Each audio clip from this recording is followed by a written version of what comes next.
2020 সালের 3 জানুয়ারি বাগদাদ আন্তর্জাতিক বিমানবন্দরের আকাশে নিঃশব্দে চক্কর দিচ্ছিল একটি মার্কিন MQ-9 রিপার ড্রোন।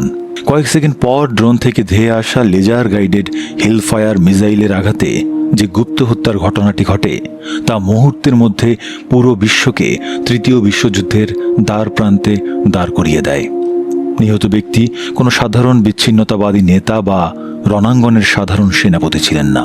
তিনি ছিলেন জাতিসংঘের একটি সার্বভৌম সদস্য রাষ্ট্রের শীর্ষ সামরিক কর্মকর্তা, ইরানের ইসলামিক রেভলিউশনারি গার্ড কর্পসের IRGC এর অভিজাত শাখা কুদস ফোর্সের প্রধান জেনারেল কাশেম সোলেইমানি, যিনি আধুনিক প্রযুক্তি থেকে সম্পূর্ণ বিচ্ছিন্ন থাকতেন, যাকে সিগন্যাল ইন্টেলিজেন্স ট্র্যাক করা ছিল প্রায় অসম্ভব। সেই শ্যাডো কমান্ডারকে কিভাবে পেন্টাগন এবং CIA বাগদাদের মাটিতে নিখুঁত নিশানায় এলিমিনেট করল, কিভাবে একজন সাধারণ নির্মাণ শ্রমিক থেকে তিনি হয়ে উঠেছিলেন পুরো মধ্যপ্রাচ্যের সবচেয়ে প্রভাবশালী এবং দুর্ধর্ষ সামরিক কৌশলবিদ, আর তার এই আকস্মিক মৃত্যুর পর কিভাবে রাতারাতি বদলে গেল লেবানন, সিরিয়া, ইরাক এবং ইয়েমেনের ভূ রাজনৈতিক সমীকরণ। বইকথাকয়ের এই বিশেষ অডিও প্রবন্ধে আমরা অনুসন্ধান করতে যাচ্ছি একবিংশ শতাব্দীর অন্যতম জটিল এবং শ্বাসরুদ্ধকর এক সামরিক অপারেশনের আদ্যপান্ত। চলুন প্রবেশ করা যাক মধ্যপ্রাচ্যের সেই রক্তক্ষয়ী ছায়াযুদ্ধের কেন্দ্রবিন্দুতে। প্রথম অধ্যায়, অপারেশন ব্লু লাইটনিং, 3 জানুয়ারি 2020। আন্তর্জাতিক যুদ্ধনীতি এবং আধুনিক সামরিক ইতিহাসে একটি অত্যন্ত সংবেদনশীল নিয়ম হল সরাসরি যুদ্ধ ঘোষণা না করে অন্য সার্বভৌম রাষ্ট্রের শীর্ষ কর্মকর্তাকে গুপ্ত হত্যা করা যায় না। যে কোনো সভ্য দেশের জন্য এটি চরম অপরাধ। 1976 সালে মার্কিন president Gerald Ford executive order 11905 সই করে রাজনৈতিক গুপ্ত হত্যা নিষিদ্ধ করেছিলেন, কিন্তু 2001 সালের পর ড্রোন হামলার আইনি বৈধতা নিয়ে ধূম্রজালের সৃষ্টি হয়। 2020 সালের 3 জানুয়ারি এর চরম ব্যবহার ঘটে, যার ফলে পুরো বিশ্বের নিরাপত্তা ব্যবস্থা গভীর সংকটের মুখে পতিত হয়। সামরিক বিশ্লেষক রিচার্ড ক্লার্কের মতে, গোয়েন্দা তথ্য যখন রাষ্ট্রীয় সামরিক পদক্ষেপে রূপ নেয় সেটি ভূ রাজনৈতিক ভূমিকম্প হয়ে ওঠে। বাগদাদ আন্তর্জাতিক বিমানবন্দরে সেই শীতের রাতের ঘটনাটি ছিল এমনই এক মারাত্মক ভূমিকম্প। চ্যাপ্টার 1 শুরু হচ্ছে 2 জানুয়ারি 2020 সালের মধ্যরাতে। সিরিয়ার রাজধানী দামেস্কের আন্তর্জাতিক বিমানবন্দরে রয়টার্সের রিপোর্ট অনুযায়ী CIA এবং ইসরায়েলি গোয়েন্দা সংস্থা মোসাদের একটি গোপন গুপ্তচর চক্র সক্রিয় ছিল। রানওয়েতে অপেক্ষমান ছিল চাম উইংস এয়ারলাইন্সের একটি ফ্লাইট, যার নম্বর 6Q501। এটি সাধারণ বাণিজ্যিক ফ্লাইট ছিল না। প্যাসেঞ্জার ম্যানিফেস্টে এমন একজনের নাম ছিল না যিনি বিমানে উঠবেন। সাংবাদিক আরশ আজিজির মতে, তিনি আধুনিক স্মার্টফোন ব্যবহার করতেন না। হ্যাকিংয়ের মাধ্যমে তাকে ট্র্যাক করা প্রায় অসম্ভব ছিল। তিনি কাশেম সোলাইমানি, ইরানের অভিজাত কুদস ফোর্সের প্রধান। ফ্লাইটটি রেডিও সাইলেন্স বজায় রেখে ইরাকের আকাশ সীমায় প্রবেশ করে। রাত 12:32 বাগদাদ আন্তর্জাতিক বিমানবন্দরে অবতরণ করে বিমানটি। এরপর এটি সরাসরি কার্গো টার্মিনালের দিকে যায়। পুরো সময়টাতে মাটির হাজার হাজার ফুট ওপরে ঘাতক অপেক্ষা করছিল। সেন্টকমের মনিটরে বাগদাদের লাইভ ফিড চলছিল। আকাশে চক্কর দিচ্ছিল 3টি MQ-9 reaper drone. Jane's defence উইকলির মতে, রিপার ড্রোন হলো অদৃশ্য হান্টার কিলার। 1000 মাইল দূরে নেভাদার ক্রিচ এয়ারফোর্স বেস থেকে জয়েন্ট স্পেশাল অপারেশনস কমান্ডের অপারেটররা এগুলো নিয়ন্ত্রণ করছিলেন। রাত 12:40 বিমানের সিঁড়ি দিয়ে নেমে আসেন সোলেইমানি। তাকে স্বাগত জানান ইরাকের পপুলার মোবিলাইজেশন ফোর্সেসের commander Abu Mahdi al Muhandis. কোনো প্রোটোকল ছাড়াই তারা দ্রুত 2টি স্পোর্টস ইউটিলিটি ভেহিকলে উঠে পড়েন। তারা সামনের সিলভার রঙের টয়োটা অ্যাভলন গাড়িতে বসেন এবং দেহরক্ষীরা ওঠেন পেছনের হুন্দাই স্টার এক্সে। রাত 12:43 কনভয়টি কার্গো টার্মিনাল থেকে বাগদাদ শহরের দিকে এগোতে শুরু করে। সেন্টকম ও প্রেসিডেন্ট ডোনাল্ড ট্রাম্পের কাছ থেকে চূড়ান্ত কিল অর্ডার আসে। নেভাদার ড্রোন অপারেটররা টার্গেটিং সিস্টেম লক করেন সোলেইমানির গাড়ির উপর। ড্রোনগুলো হেলফায়ার মিসাইল দিয়ে সজ্জিত ছিল। রাত 12:47 প্রথম MQ-9 রিপার ড্রোন থেকে ফায়ার করা হয় মিসাইল। শব্দের চেয়ে দ্রুত বেগে রাতের অন্ধকার চিরে ধেয়ে আসে সেটি। আরোহীরা কোনো প্রতিক্রিয়া দেখানোর সুযোগ পাননি। মিসাইলটি সোলেইমানির গাড়িতে নিখুঁতভাবে আঘাত হানে। বিস্ফোরণে গাড়িটি সম্পূর্ণ ছিন্নভিন্ন হয়ে যায়। কয়েক সেকেন্ডের ব্যবধানে দ্বিতীয় মিসাইল আঘাত হানে পেছনের গাড়িতে। পেন্টাগনের অ্যাসেসমেন্ট অনুযায়ী ওয়ারহেড এমনভাবে ডিজাইন করা হয়েছিল যা লক্ষ্যবস্তুর শতভাগ ধ্বংস নিশ্চিত করে। ঘটনাস্থলে কোনো বেসামরিক ব্যক্তি হতাহত হননি। তীব্রতা এতই ভয়াবহ ছিল যে মৃতদেহ চেনা অসম্ভব হয়ে পড়েছিল। খণ্ডিত হাতের লাল কার্নেলিয়ান পাথরের আংটি দেখে প্রাথমিকভাবে নিশ্চিত করা হয় যে সোলেইমানি এলিমিনেটেড। এই একটি সফল গোয়েন্দা অভিযান এবং নিখুঁত মিসাইল হামলা মধ্যপ্রাচ্যের রাজনৈতিক সমীকরণকে চিরতরে বদলে দিয়েছিল। কয়েক ঘন্টার মধ্যেই খবরটি পুরো পৃথিবীতে ছড়িয়ে পড়ে। এই ঘটনা কেবল মধ্যপ্রাচ্যে নয়, সমগ্র বিশ্বের রাজনৈতিক অঙ্গনে এক প্রবল আলোড়ন সৃষ্টি করেছিল। তিনি কিভাবে এত ক্ষমতাবান হয়েছিলেন, সেই অজানা গল্প জানতে আমাদের ঠিক কয়েক দশক পেছনে ফিরে যেতে হবে। অধ্যায় 2, শ্যাডো কমান্ডারের জন্ম ও উত্থান। সামরিক ইতিহাসে একটি প্রতিষ্ঠিত মনস্তাত্ত্বিক তত্ত্ব রয়েছে। প্রথাগত সামরিক একাডেমিগুলোর বাইরে সবচেয়ে দুর্ধর্ষ এবং অপ্রতিরোধ্য সমরনায়কদের জন্ম হয় চরম দারিদ্র্য এবং অস্তিত্ব রক্ষার রক্তাক্ত যুদ্ধক্ষেত্র থেকে। সোভিয়েত ইউনিয়নের জর্জি জুকভ থেকে শুরু করে ভিয়েতনামের ভো নগুয়েন গিয়াপ, ইতিহাস বারবার এই তত্ত্বের প্রমাণ দিয়েছে। কাশেম সোলেইমানির ক্ষেত্রেও এর কোনো ব্যতিক্রম ঘটেনি। পশ্চিমা গোয়েন্দা সংস্থাগুলো বছরের পর বছর ধরে যার সাইকোলজিক্যাল প্রোফাইল বা মনস্তাত্ত্বিক বিশ্লেষণ করার চেষ্টা করেছে, তার সামরিক দর্শনের শেকড় কোনো কমান্ড অ্যান্ড স্টাফ কলেজে পোতা ছিল না। তা নিহিত ছিল ইরানের এক ধুলোমাখা গ্রামের চরম দারিদ্র্য এবং 8 বছর স্থায়ী এক ভয়াবহ ট্রেঞ্চ ওয়ারফেয়ার বা পরীক্ষা যুদ্ধের অভিজ্ঞতার মধ্যে। মধ্যপ্রাচ্য বিষয়ক ভূ রাজনৈতিক গবেষক এবং দ্য শ্যাডো কমান্ডার বইয়ের লেখক আরশ আজিজির বিস্তারিত নথিপত্র অনুযায়ী 1957 সালের 11 মার্চ দক্ষিণ পূর্ব ইরানের কেরমান প্রদেশের কানাতি মালেক নামক একটি প্রত্যন্ত পাহাড়ি গ্রামে কাশেম সোলেইমানির জন্ম। তার পিতা হাসান সোলেইমানি ছিলেন একজন অতি সাধারণ দরিদ্র কৃষক। তৎকালীন মোহাম্মদ রেজা শাহ পাহলভীর সরকারের তথাকথিত শ্বেত বিপ্লব বা কৃষি সংস্কার নীতির কারণে এই কৃষক পরিবার বিপুল ঋণের জালে আটকা পড়ে। সরকারের কাছে এই ঋণের বোঝা এতটাই ভারী ছিল যে মাত্র 13 বছর বয়সে সোলেইমানিকে গ্রাম ছেড়ে কেরমান শহরে পাড়ি জমাতে হয়। সেখানে তিনি একজন সাধারণ নির্মাণ শ্রমিক হিসেবে কাজ শুরু করেন। দিনে হাড় ভাঙা খাটুনি আর রাতে সামান্য বিশ্রাম, এভাবেই কেটেছিল তার কৈশোর। পশ্চিমা গোয়েন্দা বিশ্লেষকদের মতে এই চরম দারিদ্র জীবন এবং টিকে থাকার নিরন্তর সংগ্রাম তার ভেতর এমন এক ইস্পাত কঠিন মানসিকতা তৈরি করেছিল যা পরবর্তী জীবনে তার সামরিক ক্যারিয়ারের অন্যতম প্রধান নিয়ামক হয়ে ওঠে। 1979 সালে ইরানে যখন আয়াতুল্লাহ রুহুল্লাহ খোমেনির নেতৃত্বে ইসলামিক বিপ্লবের ঝড় ওঠে, তখন সোলেইমানির বয়স মাত্র 22 বছর। কেরমান শহরের পানি সরবরাহ দপ্তরের একজন সাধারণ চুক্তিভিত্তিক কর্মী হিসেবে তিনি তখন কাজ করছিলেন। বিপ্লব সফল হওয়ার পর যখন নতুন সরকার গঠিত হয়, তখন অভ্যন্তরীণ নিরাপত্তা নিশ্চিত করতে নিয়মিত সেনাবাহিনীর পাশাপাশি সম্পূর্ণ নতুন একটি সামরিক সংগঠন গড়ে তোলা হয়। এর নাম দেওয়া হয় ইসলামিক রেভলিউশনারি গার্ড কর্পস বা IRGC। ওয়াশিংটন ভিত্তিক থিঙ্ক ট্যাঙ্ক মিডল ইস্ট ইনস্টিটিউটের সিনিয়র ফেলো আলী আলফোনে তার ইরান আনভেইলড বইয়ে সরকারি সামরিক নথির বরাত দিয়ে উল্লেখ করেছেন, সোলেইমানি কোনো প্রথাগত সামরিক প্রশিক্ষণ ছাড়াই মাত্র 45 দিনের একটি সাধারণ বেসিক কোর্স শেষে এই IRGC-তে একজন স্বেচ্ছাসেবী হিসেবে যোগ দেন। তবে তার আসল সামরিক পরীক্ষা এবং ট্যাকটিক্যাল রূপান্তর শুরু হয় 1980 সালের 22 সেপ্টেম্বর। ইরাকের তৎকালীন শাসক সাদ্দাম হোসেন আচমকা ইরানে সামরিক আগ্রাসন চালান। শুরু হয় বিংশ শতাব্দীর অন্যতম দীর্ঘ এবং রক্তক্ষয়ী সংঘাত, ইরান ইরাক যুদ্ধ, যা টানা 8 বছর স্থায়ী হয়েছিল। এই যুদ্ধক্ষেত্রটি ছিল কাশেম সোলেইমানির আসল মিলিটারি একাডেমি।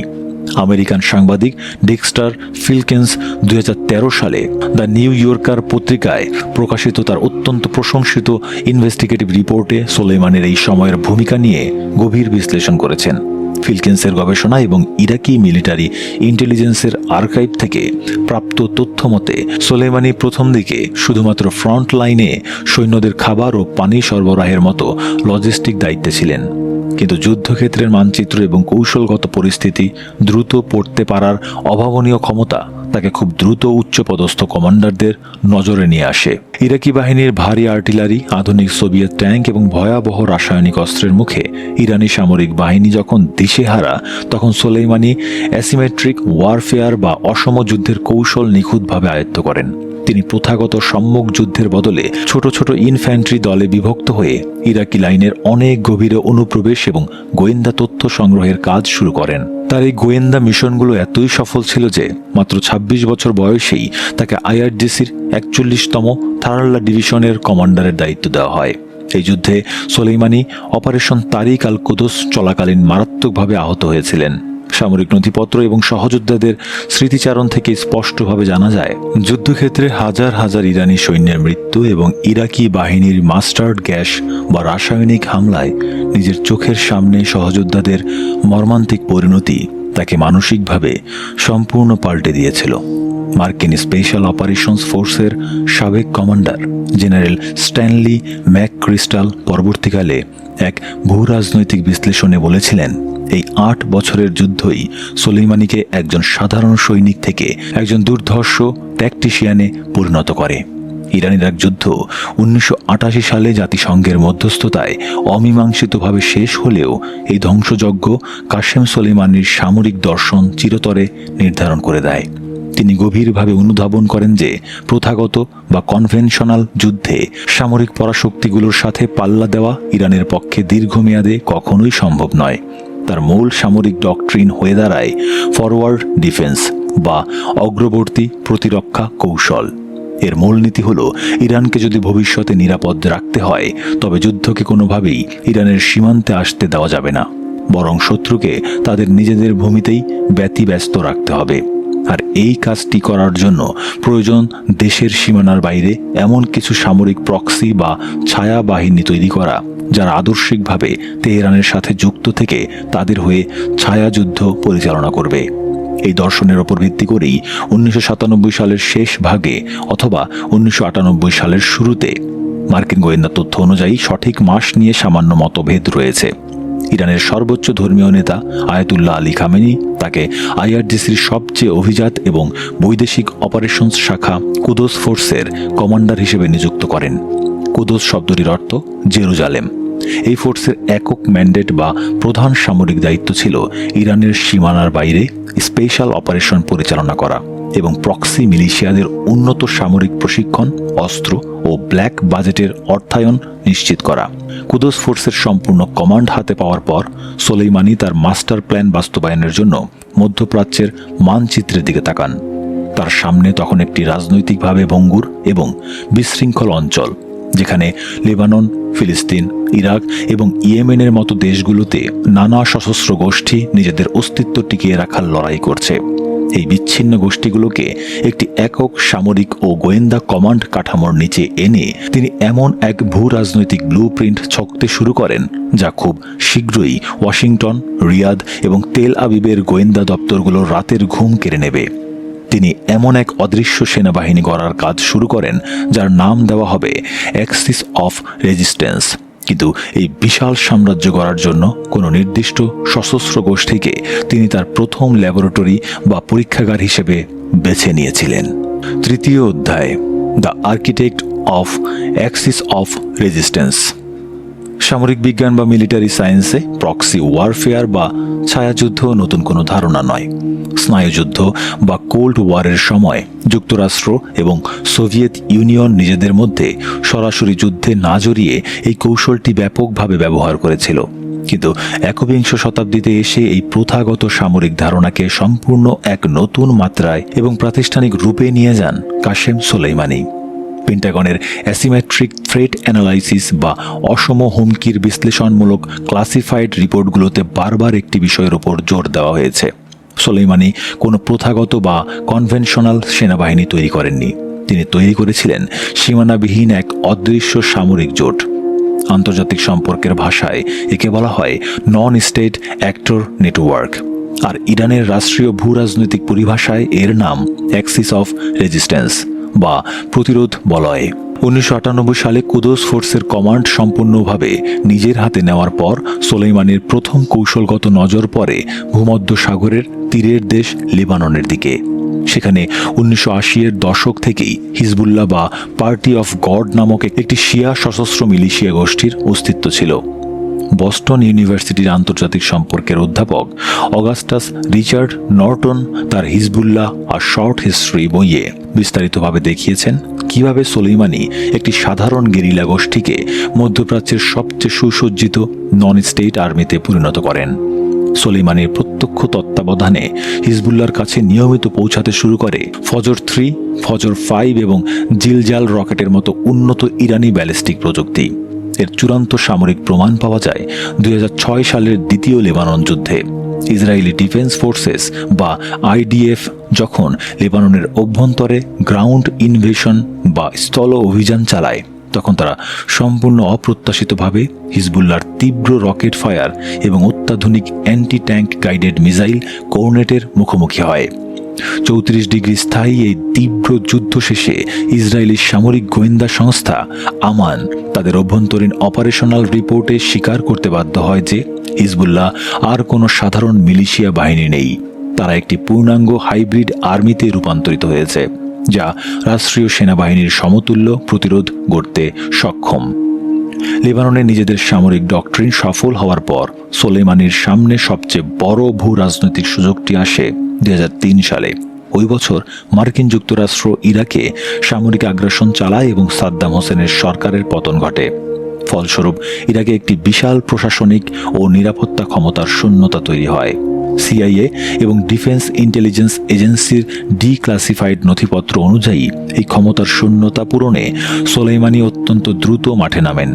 তিনি ইরাকের শিয়া সংখ্যাগরিষ্ঠ জনসংখ্যাকে কাজে লাগিয়ে বদর অর্গানাইজেশন, কাতায়েব হিজবুল্লাহ এবং আসাইব আহল আল হক এর মতো একাধিক শক্তিশালী প্রক্সি মিলিশিয়া গোষ্ঠী গঠন করেন এবং তাদের ভারী অস্ত্রে সজ্জিত করেন। মার্কিন বাহিনীর জন্য সবচেয়ে বড় আতঙ্ক হয়ে দাঁড়ায় ইএফপি বা এক্সপ্লোসিভলি ফর্মড পেনিট্রেটর।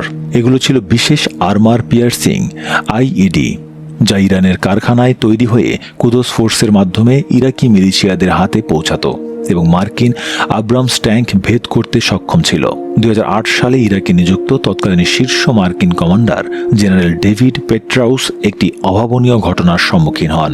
ইরাকের তৎকালীন প্রেসিডেন্ট জালাল তালাবানির মাধ্যমে সোলেইমানি সরাসরি জেনারেল পেট্রাউসকে একটি টেক্সট মেসেজ বা বার্তা পাঠান। মাইকেল আর গর্ডনের লেখা দ্য এন্ড গেম বইয়ে এই মেসেজটির হুবহু উল্লেখ রয়েছে। বার্তাটির বিষয়বস্তু ছিল এমন যে সোলেইমানি নিজেকে ইরান সরকারের হয়ে ইরাক, লেবানন, গাজা এবং আফগানিস্তানের নীতির নিয়ন্ত্রক হিসেবে তুলে ধরেন।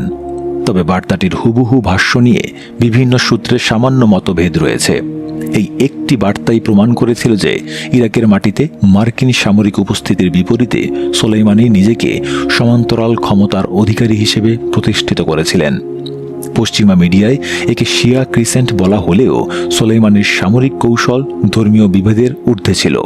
Washington institute for near east পলিসির counter terrorism director Matthew Levitt তার গবেষণায় স্পষ্ট দেখিয়েছেন কিভাবে সোলেইমানি সুন্নি শিয়া ধর্মীয় বিভেদকে সম্পূর্ণ উপেক্ষা করে ফিলিস্তিনের সুন্নি গোষ্ঠী হামাস এবং প্যালেস্টিনিয়ান ইসলামিক জিহাদ মানে পিআইজে-কে ব্যাপকভাবে অর্থায়ন ও সামরিক প্রযুক্তি সরবরাহ শুরু করেন।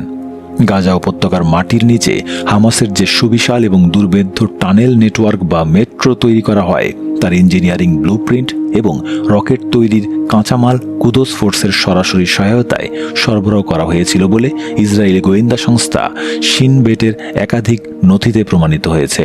এই প্রতিরোধ বলয়ের সর্বশেষ এবং কৌশলগতভাবে অন্যতম গুরুত্বপূর্ণ সংযোজন ছিল ইয়েমেনের জাইদি শিয়া গোষ্ঠী হুতি বা আনসারুল্লাহ আন্দোলন। জাতিসংঘ নিরাপত্তা পরিষদের প্যানেল অফ এক্সপার্টসের মানে UN panel of experts report অনুযায়ী লোহিত সাগর এবং কৌশলগতভাবে অত্যন্ত গুরুত্বপূর্ণ বাব এল মানদেব প্রণালীর ওপর নিজেদের নিয়ন্ত্রণ প্রতিষ্ঠার জন্য সোলেইমানি হুতিদের অত্যাধুনিক ড্রোন এবং অ্যান্টিশিপ মিসাইল প্রযুক্তি হস্তান্তর করেন। এর ফলে ইয়েমেনের একটি স্থানীয় বিদ্রোহী গোষ্ঠী সরাসরি সৌদি আরবের রাষ্ট্রীয় তেল কোম্পানি আরামকোর এবং আন্তর্জাতিক সমুদ্র বাণিজ্যের জন্য সামরিক হুমকিতে পরিণত হয়। মাত্র 1 দশকের কিছু বেশি সময়ের মধ্যে কাশেম সোলাইমানি তেহরান থেকে শুরু করে বাগদাদ, দামেস্ক, বৈরুত হয়ে ভূমধ্যসাগর পর্যন্ত একটি নিরবচ্ছিন্ন ল্যান্ড ব্রিজ বা স্থলজ করিডোর প্রতিষ্ঠা করতে সক্ষম হন। পশ্চিমা গোয়েন্দা সংস্থাগুলো যখন এই প্রক্সি নেটওয়ার্কের বিশাল বিস্তৃতি, লজিস্টিক্যাল চেইন এবং ধ্বংসাত্মক ক্ষমতা গভীরভাবে অনুধাবন করতে শুরু করে, তখন সোলাইমানি মধ্যপ্রাচ্যের সবচেয়ে প্রভাবশালী মাস্টার মাইন্ডে পরিণত হয়েছেন। তার এই সাম্রাজ্য তখন অপ্রতিরোধ্য গতিতে এগোচ্ছে এবং পুরো অঞ্চলের ক্ষমতার ভারসাম্য তেহরানের পক্ষে হেলে পড়েছে। কিন্তু 2011 সালের শুরুতে মধ্যপ্রাচ্যের রাজনৈতিক মানচিত্রে এমন এক প্রবল ও আকস্মিক ঘূর্ণিঝড়ের সৃষ্টি হয় যা সোলাইমানির এই সযত্নে গড়া অ্যাক্সিস অফ রেজিস্ট্যান্সের মূল ভিত্তিভূমিকেই চরম ধ্বংসের মুখে ঠেলে দেয়।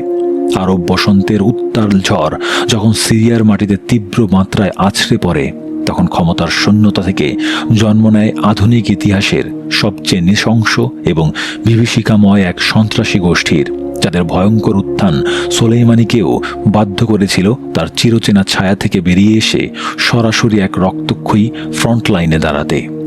চতুর্থ অধ্যায়, সিরিয়ার গৃহযুদ্ধ এবং আইসিস দমন।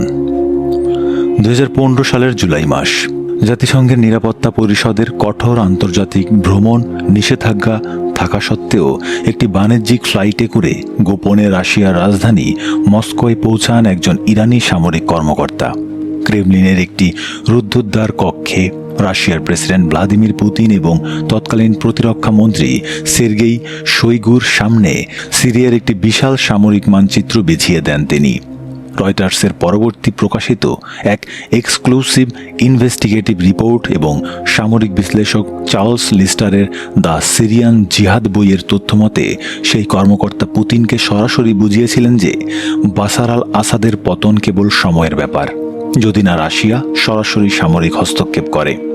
মানচিত্রের উপর আঙুল রেখে তিনি এমন একটি যৌথ সামরিক অভিযানের ব্লুপ্রিন্ট উপস্থাপন করেন যেখানে রাশিয়ান বিমান বাহিনী আকাশ থেকে ভারী বোমা বর্ষণ করবে এবং তার নিজের নিয়ন্ত্রিত প্রক্সি পদাতিক বাহিনী মাটিতে যুদ্ধ করবে। পুতিন এই প্রস্তাবে রাজি হন এবং আধুনিক মধ্যপ্রাচ্যের মানচিত্র চিরতরে বদলে যায়। এই ইরানি কর্মকর্তা ছিলেন কাশেম সোলাইমানি, আর এটি হচ্ছে চ্যাপ্টার 4। 2011 সালে মধ্যপ্রাচ্য জুড়ে আরব বসন্ত বা আরব স্প্রিংয়ের যে হাওয়া বইতে শুরু করেছিল তা সিরিয়াতে একটি ভয়াবহ এবং বহুমাত্রিক গৃহযুদ্ধের জন্ম দেয়। 2012 থেকে 2013 সালের মধ্যে সিরিয়ার প্রেসিডেন্ট বাশার আল আসাদের নিয়মিত বাহিনী দেশ জুড়ে বিরোধী সশস্ত্র গোষ্ঠীগুলোর কাছে একের পর এক শহর ও সামরিক ঘাঁটির নিয়ন্ত্রণ হারাচ্ছিল। ভূরাজনৈতিক দৃষ্টিকোণ থেকে বাশার আল আসাদের পতন ইরানের জন্য ছিল একটি অস্তিত্বের সংকট। Think tank centre for strategic and international studies এর সামরিক দলিল অনুযায়ী সিরিয়া ছিল তেহরান থেকে বৈরুত পর্যন্ত অস্ত্র সরবরাহের মূল ল্যান্ড ব্রিজ বা স্থলজ সংযোগ পথ। সিরিয়ার পতন মানেই লেবাননের হিজবুল্লার সাথে ইরানের লজিস্টিক্যাল যোগাযোগ সম্পূর্ণ বিচ্ছিন্ন হয়ে যাওয়া, যা সোলাইমানির এক্সিস অফ রেজিস্ট্যান্সের মেরুদণ্ড ভেঙে দিত। আসাদ সরকারকে পতনের হাত থেকে বাঁচাতে সোলাইমানি এক নজিরবিহীন সামরিক পদক্ষেপ নেন। তিনি কেবল আইআরজিসির সামরিক উপদেষ্টাদেরই সিরিয়ায় পাঠাননি, বরং তার আন্তর্জাতিক প্রক্সি নেটওয়ার্ককে পুরোপুরি সিরিয়ার যুদ্ধক্ষেত্রে মোতায়েন করেন। ওয়াশিংটন ইনস্টিটিউটের গবেষক ফিলিপ স্মিথের দ্য শিয়া ভ্যানগার্ড রিপোর্ট অনুযায়ী সোলাইমানি লেবানন থেকে হিজবুল্লাহর এলিট ফাইটারদের সিরিয়ায় নিয়ে আসেন। একই সাথে তিনি আফগান শিয়া শরণার্থীদের রিক্রুট করে ফাতেমিউন ব্রিগেড এবং পাকিস্তানি শিয়াদের নিয়ে জাইনাবিউন ব্রিগেড গঠন করেন। এই হাজার হাজার বিদেশি মিলিশিয়া সোলাইমানির প্রত্যক্ষ কমান্ডে সিরিয়ার মাটিতে আসাদ বিরোধী বিদ্রোহী গোষ্ঠীগুলোর বিরুদ্ধে এক রক্তক্ষয়ী গ্রাউন্ড ওয়ার বা স্থলযুদ্ধে লিপ্ত হয়। কিন্তু 2014 সালের গ্রীষ্মে সিরিয়া এবং ইরাকের চরম বিশৃঙ্খল মরুভূমি থেকে এমন এক উগ্রপন্থী সশস্ত্র গোষ্ঠীর উত্থান ঘটে যা পুরো বিশ্বকে স্তব্ধ করে দেয়। Islamic state of Iraq and Syria বা আইসিস 2014 সালের জুনে আইসিসের মাত্র কয়েক হাজার সশস্ত্র যোদ্ধা ইরাকের দ্বিতীয় বৃহত্তম শহর মসুল দখল করে নেয়। মার্কিন যুক্তরাষ্ট্রের কাছ থেকে বিলিয়ন বিলিয়ন ডলারের সামরিক প্রশিক্ষণ এবং অত্যাধুনিক অস্ত্র পাওয়া সত্ত্বেও ইরাকি নিয়মিত সেনাবাহিনী আইসিসের সামনে তাসের ঘরের মতো ভেঙে পড়ে। মার্কিন প্রতিরক্ষা দপ্তর পেন্টাগনের ডিক্লাসিফাইড নথিপত্র নিশ্চিত করে যে আইসিসের কালো পতাকা যখন বাগদাদের উপকণ্ঠে এবং ইরাকি কুর্দিস্তানের রাজধানী ইরবিলের খুব কাছাকাছি পৌঁছে যায়, তখন মার্কিন যুক্তরাষ্ট্র বা পশ্চিমা দেশগুলো তাৎক্ষণিক কোনো স্থলবাহিনী পাঠাতে প্রস্তুত ছিল না। ঠিক এই চরম সামরিক শূন্যতা এবং সংকটের মুহূর্তে কাশেম সোলেইমানি তার চিরচেনা ছায়ার আড়াল থেকে প্রকাশ্যে বেরিয়ে আসেন। আল জাজিরার ইনভেস্টিগেটিভ ইউনিট এবং ইরাকি সামরিক বাহিনীর ফিল্ড রিপোর্টগুলো প্রমাণ করে যে মসুল পতনের কয়েক ঘন্টার মধ্যেই সোলেইমানি বাগদাদে অবতরণ করেন। ইরাকের ভেঙে পড়া সামরিক কাঠামোকে পাশ কাটিয়ে তিনি তার অনুগত শিয়া মিলিশিয়াদের নিয়ে পপুলার মোবিলাইজেশন ফোর্সেস বা পিএমএফ বা হাসুদ আল শাবি নামক একটি বিশাল আধা সামরিক বাহিনী গঠন করেন। 2014 সালের আগস্টে ইরাকের শিয়া অধ্যুষিত শহর আমেরলি যখন আইসিস কর্তৃক অবরুদ্ধ, তখন সোলেইমানি সরাসরি হেলিকপ্টারে করে অবরুদ্ধ শহরে প্রবেশ করেন। নিউ ইয়র্ক টাইমসের সংবাদদাতা ফারনাস ফাসিহির রিপোর্ট অনুযায়ী সোলেইমানি নিজে ফ্রন্টলাইনে দাঁড়িয়ে AK-47 হাতে আইসিসের বিরুদ্ধে প্রতিরোধ যুদ্ধের নেতৃত্ব দেন এবং আমেরলি শহরকে মুক্ত করেন।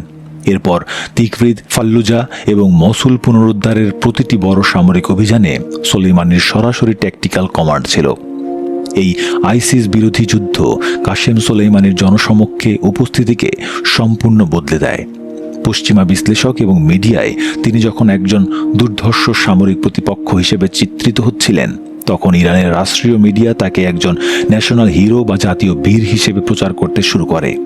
যুদ্ধের ময়দানে ধুলোমাখা সামরিক পোশাকে সাধারণ মিলিশিয়াদের সাথে চা পান করা অবস্থায় তার অসংখ্য ছবি এবং ভিডিও সোশ্যাল মিডিয়ায় ব্যাপকভাবে ছড়িয়ে পড়ে।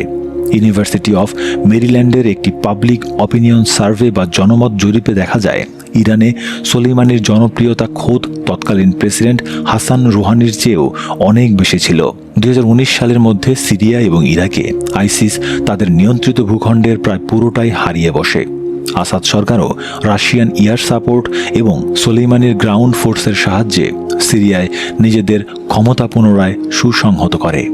আপাতত দৃষ্টিতে মনে হচ্ছিল কাশেম সোলেইমানি তার জীবনের সবচেয়ে বড় সামরিক বিজয় অর্জন করেছেন, কিন্তু আইসিস দমনের এই সফলতাই তার জন্য সবচেয়ে বড় কাল হয়ে দাঁড়ায়। আইসিসের পতনের পর ইরাক ও সিরিয়ায় সোলেইমানির নিয়ন্ত্রিত প্রায় লক্ষাধিক সুসজ্জিত মিলিশিয়া যোদ্ধার আর কোনো নির্দিষ্ট শত্রু বা টার্গেট ছিল না। এই সুবিশাল মিলিশিয়া নেটওয়ার্ক তখন তাদের বন্দুকের নল সরাসরি ঘুরিয়ে দেয় ইরাকে মোতায়েন থাকা মার্কিন বাহিনীর দিকে। একদিকে সোলেইমানির চূড়ান্ত ক্ষমতার দম্ভ এবং তার প্রক্সি বাহিনীর আগ্রাসন, অন্যদিকে হোয়াইট হাউসে ডোনাল্ড ট্রাম্পের প্রশাসন। পরিস্থিতি এমন এক উত্তপ্ত ভূ রাজনৈতিক বিন্দুতে পৌঁছায় যেখানে ওয়াশিংটনের সেট করা সর্বশেষ রেড লাইন বা সীমারেখা যে কোনো মুহূর্তে অতিক্রম হতে যাচ্ছিল, আর সেই লাল সীমারেখা পার হওয়ার মূল্য হিসেবে অপেক্ষা করছিল এক অভাবনীয় এবং ধ্বংসাত্মক প্রতিক্রিয়া। চ্যাপ্টার 5, রেড লাইন অতিক্রম, সংঘাতের প্রস্তুতি। আন্তর্জাতিক কূটনীতি এবং সামরিক ডক্ট্রিনে রেড লাইন বা লাল সীমারেখা বলতে এমন একটি সুনির্দিষ্ট সীমা বোঝায় যা অতিক্রম করলে একটি রাষ্ট্র সরাসরি চরম সামরিক প্রতিক্রিয়া দেখাতে বাধ্য হয়। যুক্তরাষ্ট্রের পররাষ্ট্রনীতিতে এই রেড লাইনটি অত্যন্ত স্পষ্ট। যে কোনো বিদেশি ভূখণ্ডে যদি কোনো আমেরিকান নাগরিকের রক্ত ঝরে, তবে তার চড়া মূল্য দিতে হবে। 2019 সালের ডিসেম্বরে ইরাকের মাটিতে কাশেম সোলেইমানির নিয়ন্ত্রিত প্রক্সি বাহিনী ঠিক এই স্পর্শকাতর সীমারেখাটি অতিক্রম করেছিল, যা ওয়াশিংটনকে তাদের দশকের পর দশক ধরে চলে আসা গুপ্ত হত্যা বিরোধী নীতি থেকে সরে আসতে বাধ্য করে। এটি চ্যাপ্টার 5। আইসিস দমনের পর ইরাকে প্রায় 5,000 মার্কিন সেনা এবং সামরিক উপদেষ্টা অবস্থান করছিল। সোলেইমানির মূল ভূ রাজনৈতিক লক্ষ্য ছিল চরম সামরিক ও মনস্তাত্ত্বিক চাপ প্রয়োগ করে এই মার্কিন বাহিনীকে মধ্যপ্রাচ্য থেকে পুরোপুরি বিতাড়ন করা। রয়টার্স এবং ওয়াশিংটন পোস্টের বিস্তারিত ইনভেস্টিগেটিভ রিপোর্ট অনুযায়ী 2019 সালের অক্টোবর মাসে সোলেইমানি বাগদাদে তার প্রক্সি মিলিশিয়া কমান্ডারদের সাথে একটি গোপন কৌশলগত বৈঠক করেন। এই বৈঠকে তিনি কাতাইব হিজবুল্লাহ এর মতো উগ্র চরমপন্থী গোষ্ঠীগুলোকে সরাসরি নির্দেশ দেন মার্কিন সামরিক ঘাঁটিগুলোতে অত্যাধুনিক ড্রোন এবং রকেট হামলা বাড়ানোর জন্য। তবে প্রধান শর্ত হলো হামলাগুলো এমনভাবে করতে হবে যাতে সরাসরি ইরানের রাষ্ট্রীয় সংশ্লিষ্টতা কোনোভাবেই প্রমাণ করা না যায়। এই নির্দেশনার পর ইরাকে মার্কিন ঘাঁটিগুলোতে রকেট হামলার মাত্রা ভয়াবহ রূপ নেয়। পেন্টাগনের ডিক্লাসিফাইড সামরিক ডেটা অনুযায়ী 2019 সালের শেষ কয়েক মাসে অন্তত 11 বার মার্কিন ঘাঁটি লক্ষ্য করে গুপ্ত হামলা চালানো হয়, কিন্তু পরিস্থিতি পুরোপুরি নিয়ন্ত্রণের বাইরে চলে যায় 27 ডিসেম্বর। সেদিন সন্ধ্যায় উত্তর ইরাকের কিরকুক প্রদেশে অবস্থিত কৌশলগতভাবে অত্যন্ত গুরুত্বপূর্ণ K1 এয়ারবেজে, যেখানে মার্কিন স্পেশাল ফোর্সের সদস্য এবং ইরাকি ফেডারেল পুলিশ যৌথভাবে অবস্থান করছিল, সেখানে প্রায় নিখুঁত নিশানায় 30টিরও বেশি 107 মিলিমিটার মাত্রার ধ্বংসাত্মক কাত্যুষা রকেট সরাসরি আঘাত হানে। চারদিকের আকাশ কালো ধোঁয়ায় ঢেকে যায়। এই ভয়াবহ হামলায় বেশ কয়েকজন মার্কিন ও ইরাকি সেনা গুরুতরভাবে আহত হন, কিন্তু সবচেয়ে বড় ভূরাজনৈতিক ধাক্কাটি আসে একটি আকস্মিক মৃত্যুর খবরে। রকেটের স্প্লিন্টারের আঘাতে ঘটনাস্থলেই নিহত হন নওরেশ হামিদ নামের একজন ইরাকি আমেরিকান সিভিলিয়ান কন্ট্রাক্টর। এই মৃত্যুটি ছিল ওয়াশিংটনের সেই বহু চর্চিত এবং অলঙ্ঘনীয় রেড লাইন। যুক্তরাষ্ট্রের সেন্ট্রাল কমান্ড দ্রুত ফরেন্সিক তদন্তের মাধ্যমে চূড়ান্তভাবে নিশ্চিত হয় যে হামলায় ব্যবহৃত রকেট এবং লঞ্চারগুলো সরাসরি কাতায়েব হিজবুল্লাহর, যারা মূলত কাশেম সোলেইমানির কুদস ফোর্সের প্রত্যক্ষ নির্দেশনায় এবং ইরানি অর্থায়নে পরিচালিত একটি সুসংগঠিত ছায়াবাহিনী। আমেরিকান নাগরিক হত্যার প্রতিক্রিয়া ছিল তাৎক্ষণিক এবং বিধ্বংসী। 29 ডিসেম্বর পেন্টাগনের সরাসরি নির্দেশে মার্কিন F-15 স্ট্রাইক ইগল যুদ্ধবিমানগুলো ইরাক এবং সিরিয়া সীমান্তে কাতায়েব হিজবুল্লাহর 5টি প্রধান সামরিক স্থাপনা এবং গোপন অস্ত্র গুদামে ভয়াবহ বোমা হামলা চালায়। নিউ ইয়র্ক টাইমসের প্রকাশিত রিপোর্ট অনুযায়ী এই তীব্র এয়ার স্ট্রাইকে কাতায়েব হিজবুল্লাহর অন্তত 25 জন প্রশিক্ষিত যোদ্ধা নিহত এবং 50 জনের বেশি মারাত্মকভাবে আহত হয়। মিলিশিয়াদের বিশাল অস্ত্রের মজুদ সম্পূর্ণ ধ্বংস হয়ে যায়। মার্কিন এই বিধ্বংসী বিমান হামলার পর ইরাকের অভ্যন্তরীণ পরিস্থিতি আক্ষরিক অর্থেই বিস্ফোরক হয়ে ওঠে। 31 ডিসেম্বর কয়েক হাজার ক্ষুব্ধ শিয়া মিলিশিয়া এবং তাদের কট্টর সমর্থক বাগদাদের কড়া নিরাপত্তা বেষ্টিত গ্রিন জোন বল প্রয়োগ করে ভেঙে ফেলে। তারা সরাসরি মার্কিন দূতাবাসের প্রধান ফটকে নজিরবিহীন হামলা চালায়। সিসিটিভি ফুটেজে এবং আন্তর্জাতিক সংবাদ সংস্থাগুলোর লাইভ ব্রডকাস্টে স্পষ্টভাবে দেখা যায় বিক্ষুব্ধ সশস্ত্র মিলিশিয়ারা দূতাবাসের মূল অভ্যর্থনা কক্ষে আগুন ধরিয়ে দিচ্ছে, বুলেট প্রুফ সাজোয়া যান ভাঙচুর করছে এবং তীব্র আক্রোশে ডেথ টু আমেরিকা স্লোগান দিচ্ছে। সেই মুহূর্তে দূতাবাসের সুরক্ষিত বাংকারের ভেতরে সম্পূর্ণ অবরুদ্ধ হয়ে পড়েন শত শত মার্কিন কূটনীতিক এবং মেরিন সেনা। মার্কিন শীর্ষ গোয়েন্দা সংস্থা CIA এবং স্টেট ডিপার্টমেন্টের কাছে এই দৃশ্যটি ছিল চরম আতঙ্কজনক, কারণ 1979 সালে তেহরানে মার্কিন দূতাবাস অবরোধ এবং 2012 সালে লিবিয়ার বেনগাজিতে মার্কিন রাষ্ট্রদূতের মর্মান্তিক মৃত্যুর কালো স্মৃতি তখনও ওয়াশিংটনের করিডোরে দগদগে। সিগন্যাল ইন্টেলিজেন্স বা অত্যন্ত গোপন আড়িপাতার মাধ্যমে মার্কিন গোয়েন্দারা শতভাগ নিশ্চিত হন যে বাগদাদে মার্কিন দূতাবাসের এই অবরোধ কোনো স্বতঃস্ফূর্ত গণবিক্ষোভ নয়, এর পুরো ট্যাকটিক্যাল কমান্ড সরাসরি কাশেম সোলেইমানির হাতে। পেন্টাগনের কাছে খুব দ্রুত আরও একটি ভয়ঙ্কর গোয়েন্দা তথ্য এসে পৌঁছায়। আসন্ন এক ধ্বংসাত্মক হামলা ঠেকাতে জেনারেলরা চূড়ান্ত ফাইল নিয়ে পা বাড়ান হোয়াইট হাউসের সেই গোপন সিচুয়েশন রুমের দিকে। চ্যাপ্টার 6, দ্য কিলিং অর্ডার এবং হোয়াইট হাউসের অন্দরমহল।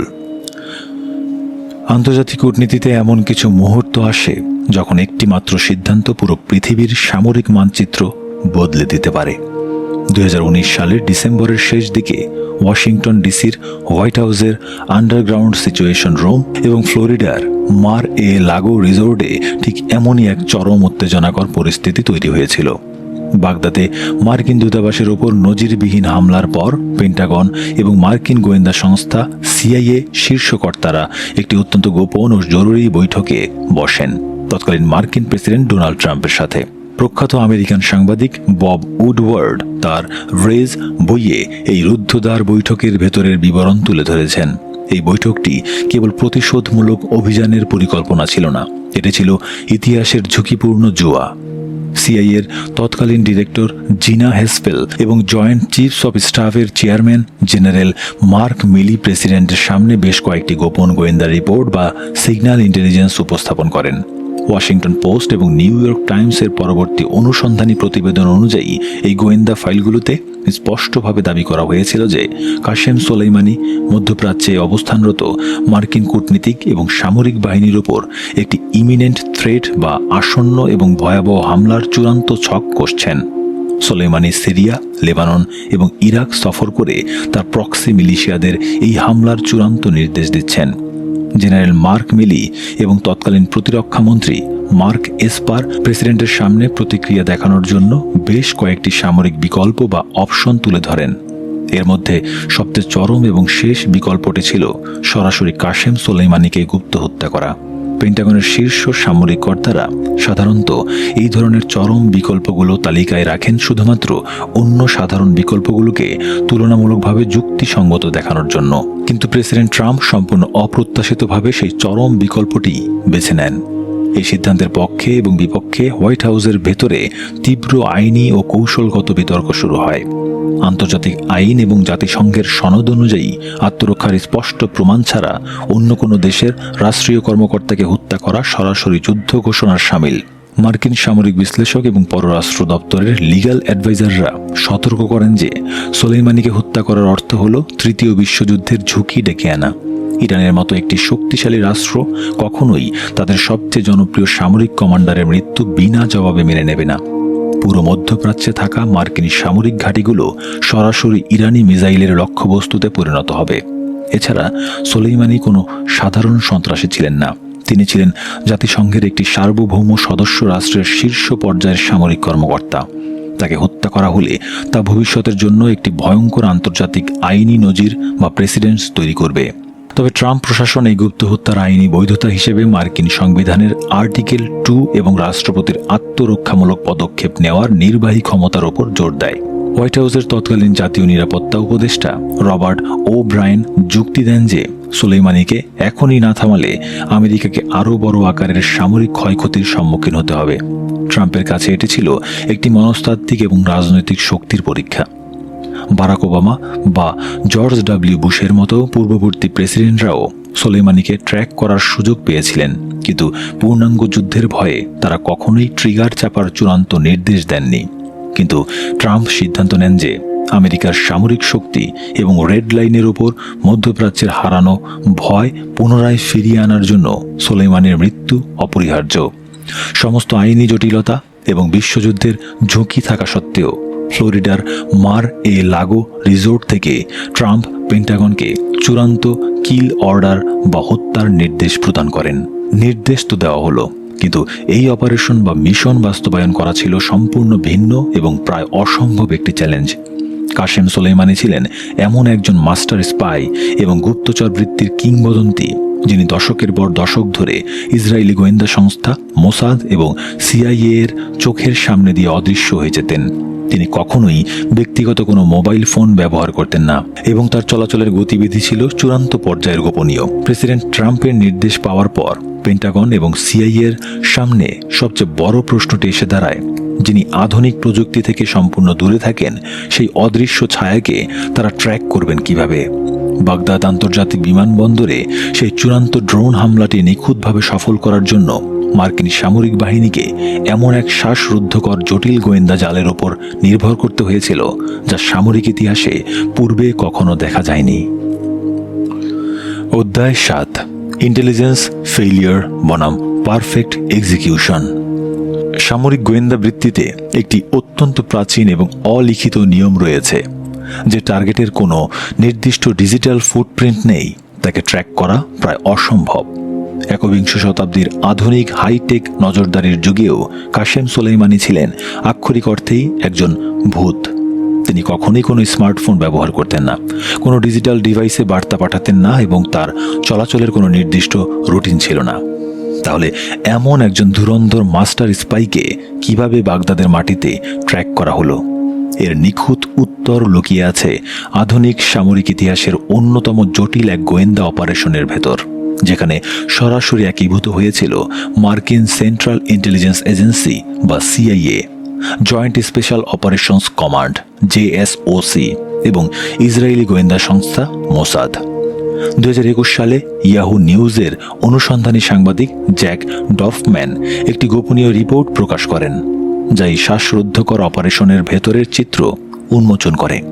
পেন্টাগন এবং মার্কিন গোয়েন্দা কর্মকর্তাদের ডিক্লাসিফাইড সাক্ষাৎকারের ভিত্তিতে জানা যায়, সোলেইমানিকে হত্যার চূড়ান্ত মিশনটি কেবল ড্রোনের বোতাম চাপার মতো সহজ কোনো কাজ ছিল না।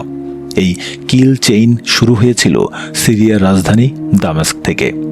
1 জানুয়ারি 2020 থেকে সিআইএ এবং মোসাদের একটি যৌথ গোয়েন্দা সেল দামেস্কে অত্যন্ত গোপনে সক্রিয় ছিল। চাম উইংস এয়ারলাইন্সের ভেতরের কয়েকজন উচ্চপদস্থ কর্মী সরাসরি ইসরায়েলি গোয়েন্দা সংস্থা মোসাদের ইনফরমার হিসেবে কাজ করছিলেন। তাদের প্রধান দায়িত্ব ছিল সোলেইমানির ফ্লাইটের প্রতিটি মুহূর্তের আপডেট গোপন চ্যানেলে তেল আবিবে পাঠানো। 2 জানুয়ারি রাতে যখন সোলেইমানি দামেস্ক আন্তর্জাতিক বিমানবন্দরে পৌঁছান, তখন তিনি সাধারণ টার্মিনাল ব্যবহার করেননি। তিনি তার নিজস্ব প্রোটোকল ভেঙে সরাসরি টারমেকে গিয়ে ফ্লাইট 6Q501-এ ওঠেন। সোলেইমানি বিমানে ওঠার ঠিক সাথে সাথেই দামেস্কের সেই ইনফরমাররা মোসাদের কাছে চূড়ান্ত কনফার্মেশন মেসেজ পাঠান। তেল আবিবের সদর দপ্তর থেকে মোসাদ সরাসরি সেই অত্যন্ত গুরুত্বপূর্ণ তথ্য শেয়ার করে মার্কিন গোয়েন্দাদের সাথে। বিমানটি যখন ইরাকের আকাশ সীমানায় প্রবেশ করে, ঠিক তখন সিআইএর সাইবার স্পেশালিস্টরা ইসরায়েলি গোয়েন্দাদের সরাসরি সহায়তায় ওই বিমানের পাইলট এবং ক্রুদের কমিউনিকেশন সিস্টেম হ্যাক করে ফেলেন। তারা শতভাগ নিশ্চিত হন যে কাশেম সোলেইমানি ওই নির্দিষ্ট বিমানেই রয়েছেন। কিন্তু পেন্টাগনের শীর্ষ জেনারেলদের জন্য শুধু সিগন্যাল ইন্টেলিজেন্স বা হ্যাকিংয়ের তথ্য যথেষ্ট ছিল না। সোলেইমানিকে সরাসরি মিসাইল হিট করার জন্য নিচ্ছিদ্র ভিজুয়াল কনফার্মেশন বা চাক্ষুষ প্রমাণের প্রয়োজন ছিল। আর ঠিক এখানেই অপারেশনের সবচেয়ে ঝুঁকিপূর্ণ অংশটি শুরু হয়। বাগদাদ আন্তর্জাতিক বিমানবন্দরে তখন সিআইএ এবং জেএসওসি এর অপারেটিভরা ছদ্মবেশে অবস্থান করছিলেন। এদের মধ্যে ডেল্টা ফোর্সের স্নাইপাররাও ছিলেন, যারা বাগদাদ বিমানবন্দরের কার্গো টার্মিনাল থেকে মাত্র কয়েকশো গজ দূরে গোপন অবস্থানে ছিলেন। তাদের কাজ ছিল ড্রোন অপারেটরদের জন্য গ্রাউন্ড স্পটার হিসেবে কাজ করা।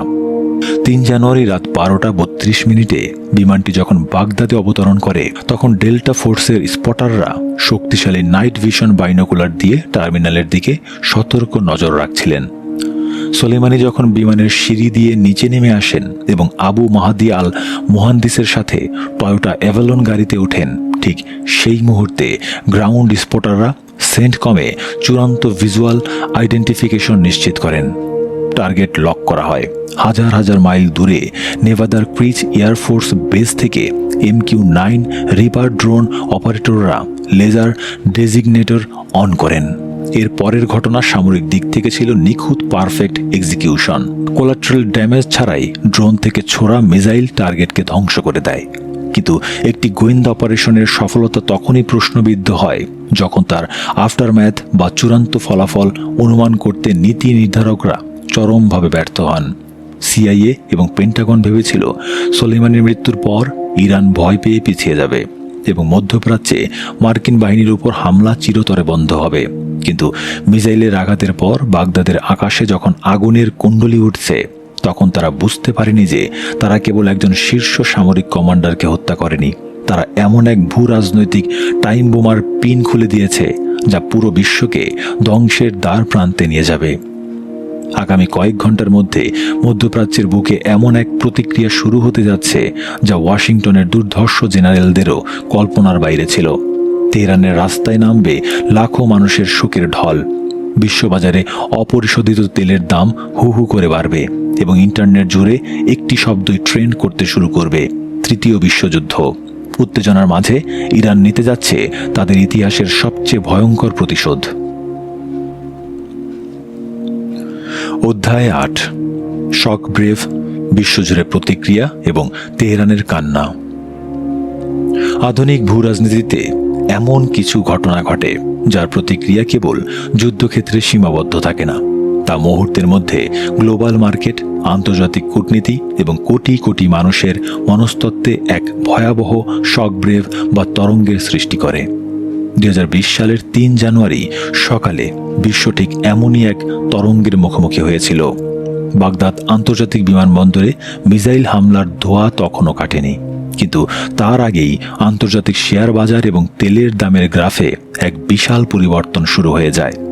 ব্লুমবার্গ এবং দ্য ওয়াল স্ট্রিট জার্নালের অর্থনৈতিক ডেটা অনুযায়ী সোলেইমানি নিহত হওয়ার খবর প্রকাশ্যে আসার কয়েক ঘন্টার মধ্যেই বিশ্ববাজারে ব্রেন্ট ক্রুড অয়েলের দাম ব্যারেল প্রতি প্রায় 4% বৃদ্ধি পায়। বিনিয়োগকারীদের মধ্যে চরম আতঙ্ক ছড়িয়ে পড়ে এবং তারা নিরাপদ আশ্রয় হিসেবে সোনার বাজারে বিনিয়োগ বাড়াতে শুরু করেন, যার ফলে সোনার দাম গত 7 বছরের মধ্যে সর্বোচ্চ পর্যায়ে পৌঁছায়। এটি কেবল একটি সামরিক অপারেশনের ফলাফল ছিল না, এটি ছিল আসন্ন এক বৃহত্তর সংঘাতের অর্থনৈতিক পূর্বাভাস। কূটনৈতিক পর্যায়ে এই হত্যাকাণ্ডের প্রভাব ছিল আক্ষরিক অর্থেই পক্ষাঘাতগ্রস্ত করার মতো। ন্যাটো তাৎক্ষণিকভাবে ইরাকে তাদের সমস্ত প্রশিক্ষণ মিশন স্থগিত ঘোষণা করে। ইউরোপীয় দেশগুলোর গোয়েন্দা সংস্থাগুলো তাদের সর্বোচ্চ সতর্কতা বা রেড অ্যালার্ট জারি করে। কাউন্সিল অন ফরেন রিলেশনস এর সিনিয়র ফেলো এবং আন্তর্জাতিক নিরাপত্তা বিশ্লেষক ম্যাক্স বুট তার এক বিশ্লেষণে উল্লেখ করেন যে দ্বিতীয় বিশ্বযুদ্ধের পর এই প্রথম যুক্তরাষ্ট্র প্রকাশ্যে অন্য একটি সার্বভৌম রাষ্ট্রের শীর্ষ সামরিক কর্মকর্তাকে হত্যা করার দায় স্বীকার করেছে। এই নজিরবিহীন পদক্ষেপের কারণে বিশ্বজুড়ে সাধারণ মানুষের মনে চরম আতঙ্ক ছড়িয়ে পড়ে। সোশ্যাল মিডিয়া প্ল্যাটফর্ম টুইটারে কয়েক ঘন্টার মধ্যে ওয়ার্ল্ড ওয়ার 3 বা তৃতীয় বিশ্বযুদ্ধ হ্যাশট্যাগটি বিশ্বব্যাপী 1 নম্বর ট্রেন্ডিংয়ে পরিণত হয়। পেন্টাগনের ভেতরেও চাপা উত্তেজনা বিরাজ করছিল। ইউএস সেন্ট্রাল কমান্ড বা সেন্টকম মধ্যপ্রাচ্যে অবস্থানরত তাদের সমস্ত সামরিক ঘাঁটিতে ফোর্স প্রোটেকশন কন্ডিশন ডেল্টা বা সর্বোচ্চ স্তরের নিরাপত্তা সতর্কতা জারি করে। কিন্তু বিশ্বজুড়ে যখন এই ভূ রাজনৈতিক বিশ্লেষণ এবং আতঙ্ক চলছে, তখন ইরানের অভ্যন্তরীণ পরিস্থিতি ছিল সম্পূর্ণ ভিন্ন। 3 জানুয়ারি সকালে ইরানের রাষ্ট্রীয় টেলিভিশন চ্যানেলগুলোর স্বাভাবিক সম্প্রচার হঠাৎ থামিয়ে দেওয়া হয়। কালো পোশাক পরিহিত সংবাদ পাঠকরা আনুষ্ঠানিকভাবে জেনারেল কাশেম সোলেইমানির মৃত্যুর খবর ঘোষণা করেন। ব্যাকগ্রাউন্ডে বাজতে থাকে কোরআন তেলাওয়াত। সাংবাদিক আরশ আজিজি তার দ্য শ্যাডো কমান্ডার বইয়ে উল্লেখ করেছেন, সোলেইমানির মৃত্যুর খবর ইরানি রাষ্ট্রযন্ত্র এবং সাধারণ মানুষের জন্য একটি বিশাল মনস্তাত্ত্বিক ধাক্কা ছিল। ইরানের সর্বোচ্চ ধর্মীয় নেতা আয়াতুল্লাহ আলী খামেনি, যিনি সাধারণত জনসমক্ষে তার আবেগ প্রকাশ করেন না, তিনি সরাসরি একটি বিবৃতি জারি করেন। সেই বিবৃতিতে তিনি সোলেইমানিকে শহীদদের জীবন্ত প্রতিমূর্তি হিসেবে আখ্যায়িত করেন এবং আমেরিকার বিরুদ্ধে কঠোর প্রতিশোধ বা ফার্সি ভাষায় এন্তেকামে সাখত নেওয়ার প্রকাশ্য ঘোষণা দেন। পরবর্তী 3 দিন ধরে ইরানে যা ঘটেছিল তা আধুনিক ইতিহাসের অন্যতম বৃহত্তম এবং অভূতপূর্ব জনসমাগম। সোলেইমানির মৃতদেহ ইরাকের বাগদাদ, কারবালা এবং নাজাফ হয়ে ইরানে আনা হয়। এরপর আহওয়াজ, মাশহাদ, তেহরান, কওম এবং সর্বশেষে তার জন্মস্থান কেরমানে বিশাল জানাজার আয়োজন করা হয়। আন্তর্জাতিক সংবাদ সংস্থা রয়টার্স এবং অ্যাসোসিয়েটেড প্রেসের ড্রোন ফুটেজ এবং মাঠ পর্যায়ের রিপোর্ট অনুযায়ী তেহরানের রাস্তায় অন্তত কয়েক মিলিয়ন বা কয়েক লাখ মানুষের ঢল নামে। 1989 সালে আয়াতুল্লাহ খোমেনির জানাজার পর ইরানে এত বিশাল জনসমাগম আর কখনো দেখা যায়নি। তেহরান বিশ্ববিদ্যালয়ের সামনে অনুষ্ঠিত জানাজায় খামেনি প্রকাশ্যে কান্নায় ভেঙে পড়েন। এই দৃশ্যটি ইরানের রাষ্ট্রীয় টেলিভিশনে সরাসরি সম্প্রচারিত হয়, যা দেশটির কোটি কোটি নাগরিকের মনে চরম জাতীয়তাবাদী আবেগের জন্ম দেয়। জনসমুদ্রের এই তীব্র আবেগ এক পর্যায়ে ভয়াবহ ট্র্যাজেডির রূপ নেয়। 7 জানুয়ারি সোলেইমানির নিজের শহর কেরমানে যখন তার দাফনের প্রস্তুতি চলছে, তখন রাস্তায় লাখো মানুষের ভিড়ে ভয়াবহ পদদলনের ঘটনা ঘটে। ইরানের রাষ্ট্রীয় জরুরি সেবা বিভাগের সরকারি পরিসংখ্যান অনুযায়ী এই পদদলনে অন্তত 56 জন নিহত এবং 2 শতাধিক মানুষ আহত হন। এই মর্মান্তিক ঘটনার কারণে সোলেইমানির দাফন প্রক্রিয়া সাময়িকভাবে স্থগিত করতে বাধ্য হয় কর্তৃপক্ষ। এদিকে ওয়াশিংটন তখন শ্বাসরুদ্ধকর অবস্থায় অপেক্ষা করছিল। মার্কিন গোয়েন্দা সংস্থাগুলো স্যাটেলাইট ইমেজারির মাধ্যমে দেখতে পাচ্ছিল যে ইরানের ব্যালিস্টিক মিসাইল ইউনিটগুলো তাদের আন্ডারগ্রাউন্ড সাইলো বা ভূগর্ভস্থ ঘাঁটি থেকে মিসাইল বের করে লঞ্চ প্যাডে স্থাপন করছে। মধ্যপ্রাচ্যে মোতায়েন করা মার্কিন প্যাট্রিয়ট এয়ার ডিফেন্স সিস্টেমগুলোর রাডার ফুল পাওয়ার বা সর্বোচ্চ ক্ষমতায় অন করে রাখা হয়। মার্কিন প্রতিরক্ষা দপ্তরের ডিক্লাসিফাইড ব্রিফিং অনুযায়ী প্রেসিডেন্ট ট্রাম্পকে জানানো হয় যে ইরান যে কোনো মুহূর্তে হামলা চালাতে পারে। ট্রাম্প টুইট করে হুমকি দেন যে ইরান যদি কোনো মার্কিন নাগরিক বা সম্পদের উপর হামলা করে তবে যুক্তরাষ্ট্র ইরানের 52টি অত্যন্ত গুরুত্বপূর্ণ সাইটে ভয়াবহ আক্রমণ চালাবে। কিন্তু ইরানের সিদ্ধান্ত ততক্ষণে নেওয়া হয়ে গেছে। পবিত্র শহর কওমের ঐতিহাসিক জামকারান মসজিদের গম্বুজে একটি গাঢ় লাল রঙের পতাকা উত্তোলন করা হয়। শিয়া ইসলামিক ঐতিহ্য এবং সামরিক মনস্তত্ত্বে এই লাল পতাকার অর্থ অত্যন্ত স্পষ্ট। এটি অন্যায়ভাবে ঝরা রক্তের প্রতীক এবং চূড়ান্ত প্রতিশোধ না নেওয়া পর্যন্ত এই যুদ্ধ চলবে। একটি স্বাধীন রাষ্ট্র প্রকাশ্যে পৃথিবীর সবচেয়ে শক্তিশালী পরাশক্তির সামরিক ঘাঁটিতে সরাসরি ব্যালিস্টিক মিসাইল হামলার প্রস্তুতি নিচ্ছিল। আর কয়েক ঘন্টার মধ্যেই ইরাকের রাতের আকাশ চিরে ধেয়ে আসতে শুরু করবে সেই মৃত্যুবাণ, যা মধ্যপ্রাচ্যের ইতিহাসে এক নতুন এবং ভয়ঙ্কর অধ্যায়ের সূচনা করবে। কাউন্টডাউন শুরু হয়ে গেছে অপারেশন শহীদ সোলাইমানির। অধ্যায় 9, অপারেশন শহীদ সোলাইমানি, ইরানের প্রতিশোধ। 8 জানুয়ারি 2020, দ্বিতীয় বিশ্বযুদ্ধের পর আধুনিক সামরিক ইতিহাসে এই প্রথম কোনো সার্বভৌম রাষ্ট্র আনুষ্ঠানিকভাবে মার্কিন যুক্তরাষ্ট্রের সামরিক ঘাঁটিতে সরাসরি ব্যালিস্টিক মিসাইল হামলা চালায়। পেন্টাগনের ডিক্লাসিফাইড থ্রেট অ্যাসেসমেন্ট রিপোর্ট অনুযায়ী এটি কোনো সাধারণ প্রক্সি মিলিশিয়া অ্যাটাক ছিল না, এটি ছিল সরাসরি রাষ্ট্রীয় সংঘাত। চ্যাপ্টার 9 শুরু হচ্ছে ইরানের সর্বোচ্চ জাতীয় নিরাপত্তা পরিষদের এক গোপন সিদ্ধান্ত দিয়ে। কাশেম সোলাইমানির হত্যার ঠিক 5 দিন পর আইআরজিসির অ্যারোস্পেস ফোর্সের কমান্ডার জেনারেল আমির আলী হাজিজাদেহকে একটি স্পষ্ট নির্দেশ দেওয়া হয়। উদ্দেশ্য মার্কিন যুক্তরাষ্ট্রের উপর সরাসরি আঘাত হানা, যার সামরিক কোডনেম দেওয়া হয় অপারেশন শহীদ সোলাইমানি। হামলার লক্ষ্যবস্তু হিসেবে সুচিন্তিতভাবে বেছে নেওয়া হয় ইরাকের আল আনবার প্রদেশে অবস্থিত আইন আল আসাদ বিমান ঘাঁটি এবং এরবিলে অবস্থিত একটি সামরিক স্থাপনাকে। আল আসাদ ছিল ইরাকে মার্কিন বাহিনীর সবচেয়ে বড় এবং সুরক্ষিত ঘাঁটি। 8 জানুয়ারি রাত 1:20। এই সময়টি ছিল অত্যন্ত প্রতীকী, কারণ ঠিক 5 দিন আগে একই সময়ে বাগদাদ বিমানবন্দরে সোলাইমানির উপর ড্রোন হামলা হয়েছিল। ইরানের পশ্চিমাঞ্চলের ভূগর্ভস্থ মিসাইল সাইলো থেকে ফায়ার করা হয় 15টিরও বেশি ফাতেহ 313 এবং কিয়াম-1 ব্যালিস্টিক মিসাইল। গ্লোবাল সিকিউরিটি অর্গানাইজেশনের টেকটিক্যাল ডেটা অনুযায়ী এগুলো ছিল প্রায় 1000 পাউন্ড ওজনের হাই এক্সপ্লোসিভ ওয়ারহেড যুক্ত গাইডেড মিসাইল, যা শত শত মাইল পাড়ি দিয়ে নিখুঁতভাবে লক্ষ্যবস্তুকে আঘাত হানতে সক্ষম। এত বিশাল মাত্রার একটি ব্যালিস্টিক মিসাইল লঞ্চ ওয়াশিংটনের নজর এড়াতে পারেনি। কলোরাডোর space based infrared system satellite নেটওয়ার্কের মাধ্যমে ইউএস স্পেস ফোর্স মিসাইলগুলোর তাপীয় সিগনেচার উড্ডয়নের কয়েক সেকেন্ডের মধ্যেই শনাক্ত করে। ওয়াশিংটন পোস্টের ইনভেস্টিগেটিভ সাংবাদিক ড্যান ল্যামথের রিপোর্ট অনুযায়ী এই স্যাটেলাইট ডেটা অ্যালার্ম হিসেবে আল আসাদ ঘাঁটিতে পৌঁছানোর কারণে মার্কিন সেনারা বাংকারে আশ্রয় নেওয়ার জন্য মাত্র 15 মিনিটের অগ্রিম নোটিশ পেয়েছিলেন। এরপরই শুরু হয় ধ্বংসযজ্ঞ। শব্দের চেয়ে কয়েক গুণ বেশি বেগে মিসাইলগুলো সরাসরি মার্কিন ঘাঁটির ওপর আঘাত হানতে শুরু করে। বাংকারের ভেতরে থাকা সেনাদের পরবর্তী স্মৃতিচারণ থেকে জানা যায়, প্রতিটি মিসাইল আঘাত হানার সময় বিস্ফোরণের তীব্রতায় মনে হচ্ছিল রিক্টার স্কেলে 7 মাত্রার শক্তিশালী ভূমিকম্প হচ্ছে। প্রাথমিকভাবে হোয়াইট হাউস দাবি করেছিল যে এই হামলায় কোনো মার্কিন সেনা হতাহত হয়নি, কিন্তু কয়েক সপ্তাহ পর পেন্টাগন আনুষ্ঠানিকভাবে স্বীকার করতে বাধ্য হয় যে সরাসরি কেউ নিহত না হলেও 110 জনের বেশি মার্কিন সেনা ভয়াবহ ট্রমাটিক ব্রেন ইনজুরি বা টিবিআই এর শিকার হয়েছেন। মিসাইলের প্রচণ্ড শক ওয়েভের কারণে বাংকারের ভেতরে থাকা অবস্থাতেই এই নিউরোলজিক্যাল ইনজুরিগুলো হয়েছিল। ইউএস সেন্টকমের তৎকালীন কমান্ডার জেনারেল কেনেথ ম্যাকেনজি পরবর্তীকালে বলেছিলেন, মিসাইলগুলোর প্রিসিশন বা নিখুঁত আঘাত হানার ক্ষমতা ছিল বিস্ময়কর।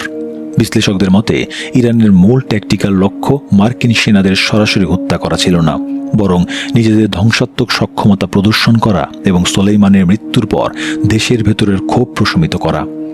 যখন ইরাকে এই মিসাইলগুলো আঘাত হানছে, ঠিক সেই মুহূর্তে তেহরানের আকাশে সম্পূর্ণ অন্য একটি চরম সংকট তৈরি হচ্ছিল। 8 জানুয়ারি ভোর রাত ইরানের আকাশ প্রতিরক্ষা ব্যবস্থা তখন সর্বোচ্চ রেড অ্যালার্ট বা যুদ্ধাবস্থায় মোতায়েন ছিল। আইআরজিসির কমান্ডাররা নিশ্চিত ছিলেন যে মার্কিন যুক্তরাষ্ট্র যে কোনো মুহূর্তে তেহরানে ক্রুজ মিসাইল বা স্টিলথ বোমারু বিমান দিয়ে পাল্টা হামলা চালাবে। তেহরান আন্তর্জাতিক বিমানবন্দরের আশেপাশে রাশিয়ান প্রযুক্তির টোর M1 মিসাইল সিস্টেম মোতায়েন করা হয়েছিল। ভোর 6:12। অত্যন্ত যুদ্ধ উত্তেজনায় থাকা একজন এয়ার ডিফেন্স অপারেটর তার রাডার স্ক্রিনে একটি সিগন্যাল দেখতে পান। তিনি ভুলবশত ধারণা করেন মার্কিন কোনো ক্রুজ মিসাইল তেহরানের দিকে ধেয়ে আসছে। যোগাযোগ ব্যবস্থায় বিভ্রাটের কারণে ওই অপারেটর কমান্ড সেন্টারের সাথে যোগাযোগ করতে ব্যর্থ হন। মাত্র কয়েক সেকেন্ডের চরম মানসিক চাপের মধ্যে তিনি সম্পূর্ণ নিজস্ব সিদ্ধান্তে পরপর 2টি মিসাইল ফায়ার করেন। কিন্তু রাডারের সেই টার্গেটটি কোনো মার্কিন মিসাইল ছিল না, সেটি ছিল ইউক্রেনিয়ান এয়ারলাইন্সের ফ্লাইট 752, যা মাত্র কয়েক মিনিট আগে তেহরান থেকে উড্ডয়ন করেছিল। ইরানের বেসামরিক বিমান চলাচল কর্তৃপক্ষের তদন্ত রিপোর্ট এবং ফরেনসিক নথিপত্র অনুযায়ী আইআরজিসির ছোড়া 2টি মিসাইল সরাসরি ওই যাত্রীবাহী বোয়িং বিমানে আঘাত হানে। বিমানটি একটি আগুনের কুণ্ডলিতে পরিণত হয়ে মাটিতে আছড়ে পড়ে। বিমানে থাকা 176 জন সাধারণ যাত্রী এবং ক্রু ঘটনাস্থলেই মর্মান্তিক মৃত্যুবরণ করেন, যাদের মধ্যে বেশিরভাগই ছিলেন ইরানি এবং কানাডিয়ান নাগরিক, যারা ছুটির পর নিজেদের দেশে ফিরছিলেন। প্রথম 3 দিন চরম আন্তর্জাতিক এবং অভ্যন্তরীণ চাপের মুখে ইরান সরকার সত্য ধামাচাপা দেওয়ার চেষ্টা করে, কিন্তু স্যাটেলাইট ডেটা এবং ভিডিও প্রকাশ্যে আসার পর আইআরজিসি আনুষ্ঠানিকভাবে স্বীকার করতে বাধ্য হয় যে মানবিক ভুল বা হিউম্যান এররের কারণে তাদের নিজেদের মিসাইলের আঘাতেই বিমানটি বিধ্বস্ত হয়েছে। এই স্বীকারোক্তির পর ইরানের রাস্তায় শোকের পরিবেশ রাতারাতি তীব্র সরকার বিরোধী বিক্ষোভে রূপ নেয়। কাশেম সোলেইমানির মৃত্যুর প্রতিশোধ নিতে গিয়ে ইরান সরকার তাদের নিজেদের নিরীহ নাগরিকদেরই হত্যার দায়ে অভিযুক্ত হয়। ধোঁয়া তখন কাটতে শুরু করেছে। আল আসাদ ঘাঁটিতে মার্কিন সেনাদের উপর সরাসরি আঘাত এবং ফ্লাইট 752 এর মর্মান্তিক ট্র্যাজেডি, এই 2 ঘটনার মাধ্যমে মধ্যপ্রাচ্য এক চরম অনিশ্চয়তার মুখে এসে দাঁড়ায়। কাশেম সোলেইমানি চিরতরে বিদায় নিয়েছেন, তার রক্তক্ষয়ী অধ্যায়ের সমাপ্তি ঘটেছে, কিন্তু তার হাতে গড়া বিশাল এক্সিস অফ রেজিস্ট্যান্স তখনও টিকে আছে। ওয়াশিংটন এবং তেল আবিবের গোয়েন্দা প্রধানরা বুঝতে পারছিলেন যে সোলেইমানির এই আকস্মিক শূন্যস্থানটি মধ্যপ্রাচ্যের ভূ রাজনীতিতে এক ভয়াবহ ব্ল্যাক হোলের জন্ম দিয়েছে। কে বসবেন সোলেইমানির সেই প্রবল ক্ষমতাশালী চেয়ারে?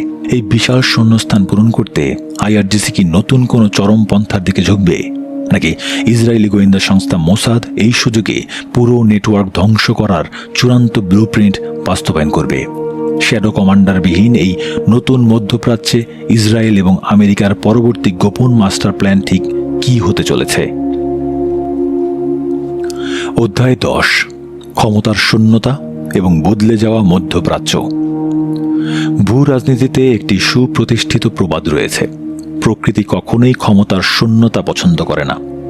2020 সালে কাশেম সোলেইমানির মৃত্যু মধ্যপ্রাচ্যের রাজনৈতিক ও সামরিক মানচিত্রে ঠিক এমনই এক বিশাল অস্থিতিশীল শূন্যতার সৃষ্টি করেছিল। কুদস ফোর্সের 2 দশকের অবিসংবাদিত নেতার বিদায় তেহরানের জন্য ছিল এক অপূরণীয় কৌশলগত ক্ষতি। সোলেইমানির মৃত্যুর পরপরই ইসমাইল কানি দায়িত্ব নিলেও তিনি কখনোই সোলেইমানির মতো সেই ক্যারিশম্যাটিক নিয়ন্ত্রণ অর্জন করতে পারেননি। ফলে সোলেইমানির ব্যক্তিগত ক্যারিশমার উপর ভিত্তি করে যে অ্যাক্সিস অফ রেজিস্ট্যান্স বা প্রতিরোধ বলয় গড়ে উঠেছিল, তার চেইন অফ কমান্ডে ব্যাপক ফাটল ও পরিবর্তন আসে। আজ 2026 সালে দাঁড়িয়ে আমরা যদি মধ্যপ্রাচ্যের দিকে তাকাই, তবে দেখতে পাবো ওয়াশিংটনের সেই গুপ্ত হত্যার ফলাফল কতটা সুদূর প্রসারী ছিল। পেন্টাগন ভেবেছিল সোলেইমানিকে হত্যার মাধ্যমে ইরানের প্রক্সি নেটওয়ার্ক ভেঙে পড়বে, কিন্তু বাস্তবে ঘটেছে সম্পূর্ণ ভিন্ন কিছু। তেহরানের একক নিয়ন্ত্রণের অভাবে ইয়েমেনের হুতি, লেবাননের হিজবুল্লাহ এবং ইরাক সিরিয়ার মিলিশিয়ারা আগের চেয়ে অনেক বেশি স্বাধীন, বিকেন্দ্রীভূত এবং আগ্রাসী হয়ে উঠেছে। ওয়াশিংটন ভিত্তিক থিঙ্ক ট্যাঙ্ক মিডল ইস্ট ইনস্টিটিউটের সাম্প্রতিক গবেষণায় দেখানো হয়েছে, এই ডিসেন্ট্রালাইজড বা বিকেন্দ্রীভূত প্রক্সি নেটওয়ার্কই বর্তমান মধ্যপ্রাচ্যের সবচেয়ে বড় অস্থিতিশীলতার কারণ। এদেরকে এখন আর তেহরান থেকে পূর্বের মতো মাইক্রো ম্যানেজ করা সম্ভব হচ্ছে না। এর পাশাপাশি সোলেইমানির মৃত্যুর পর মধ্যপ্রাচ্যের রাজনৈতিক সমীকরণ নাটকীয়ভাবে বদলে যায়। 2020 সালের সেপ্টেম্বরে স্বাক্ষরিত আব্রাহাম অ্যাকর্ডসের মাধ্যমে ইসরায়েল যখন আরব দেশগুলোর সাথে সম্পর্ক স্বাভাবিক করতে শুরু করে, তখন ইরান কৌশলগতভাবে আরও বেশি কোণঠাসা হয়ে পড়ে। কিন্তু এই কূটনৈতিক চাপের জবাব ইরান দিয়েছে তাদের প্রক্সিগুলোর মাধ্যমে। বিগত কয়েক বছরের ভয়াবহ আঞ্চলিক সংঘাতগুলো প্রমাণ করে যে ইসরায়েল এবং ইরানের দশকের পর দশক ধরে চলা শ্যাডো ওয়ার বা ছায়াযুদ্ধ আজ আর কোনো ছায়ার মধ্যে সীমাবদ্ধ নেই। আমরা দেখেছি কিভাবে উভয় রাষ্ট্র সরাসরি একে অপরের ভূখণ্ডে মিসাইল ও ড্রোন হামলা চালিয়েছে, যা সোলেইমানির যুগে ইরান অত্যন্ত সতর্কতার সাথে এড়িয়ে চলত। সিআইএ এবং মোসাদের গোয়েন্দা রিপোর্টগুলো প্রমাণ করে যে তেহরানের অভ্যন্তরে একের পর এক স্পেশাল অপারেশন এবং পাল্টা জবাবে পারস্য উপসাগর ও লোহিত সাগরে আন্তর্জাতিক বাণিজ্যের উপর ইরান সমর্থিত গোষ্ঠীগুলোর আক্রমণ পুরো বিশ্ব অর্থনীতিকে প্রতিনিয়ত হুমকির মুখে ফেলছে। সোলেইমানিকে হত্যার মাধ্যমে ওয়াশিংটন একটি সামরিক বিজয় পেয়েছিল ঠিকই, কিন্তু তেহরানের ছায়াযুদ্ধের দর্শন পুরোপুরি ধ্বংস করতে তারা ব্যর্থ হয়েছে। সোলেইমানির মৃত্যু একটি নির্দিষ্ট সামরিক অধ্যায়ের সমাপ্তি টেনেছিল, কিন্তু এটি কোনো শান্তি বয়ে আনেনি, বরং এটি এমন এক ভূ রাজনৈতিক ব্ল্যাক হোলের জন্ম দিয়েছে যা 2026 সালের এই বর্তমান সময়ে পুরো মধ্যপ্রাচ্যকে এক বৃহত্তর যুদ্ধের দ্বার প্রান্তে দাঁড় করিয়ে রেখেছে। একজন মাস্টার স্পাইয়ের প্রস্থান ঘটেছে সত্য, কিন্তু তার রেখে যাওয়া অদৃশ্য সামরিক রাষ্ট্র এখনো মধ্যপ্রাচ্যের প্রতিটি সংঘাতে রক্তক্ষয়ী প্রভাব বিস্তার করে চলেছে। বন্ধুরা, এখানেই শেষ হচ্ছে আমাদের আজকের বিশেষ অডিও প্রবন্ধ, the shadow commander Qasem Soleimani elimination. Qasem সোলেইমানির জীবন এবং মৃত্যু প্রমাণ করে যে আন্তর্জাতিক রাজনীতিতে কোনো একটি সিঙ্গেল কিলিং বা গুপ্ত হত্যা কখনো দীর্ঘস্থায়ী সমাধান আনতে পারে না। আজ 2026 সালে দাঁড়িয়ে আমরা দেখছি তার বিদায়ের পর মধ্যপ্রাচ্য আগের চেয়ে অনেক বেশি অস্থিতিশীল এবং বিপজ্জনক হয়ে উঠেছে। পুরো অডিও প্রবন্ধটি শোনার পর আপনাদের কাছে আমার একটি প্রশ্ন: আন্তর্জাতিক আইনের তোয়াক্কা না করে 2020 সালে সোলেইমানিকে গুপ্ত হত্যা করার মার্কিন সিদ্ধান্ত কি মধ্যপ্রাচ্যকে সত্যি আরও নিরাপদ করেছে, নাকি আজকের এই চরম আঞ্চলিক অস্থিতিশীলতার জন্য সেই হঠকারী সিদ্ধান্তটি দায়ী? আপনাদের যৌক্তিক এবং তথ্যভিত্তিক মতামত নিচে কমেন্ট করে জানান। আন্তর্জাতিক রাজনীতি, সামরিক ইতিহাস এবং ভূ রাজনৈতিক বিশ্লেষণের এমন আরও তথ্যবহুল অডিও প্রবন্ধ শুনতে বই কথা কয় চ্যানেলটি সাবস্ক্রাইব করুন এবং ভিডিওটি শেয়ার করুন ইতিহাস প্রেমীদের সাথে। আজকের মতো বিদায় নিচ্ছি। দেখা হবে ইতিহাসের নতুন কোনো অজানা অধ্যায়ে। ধন্যবাদ।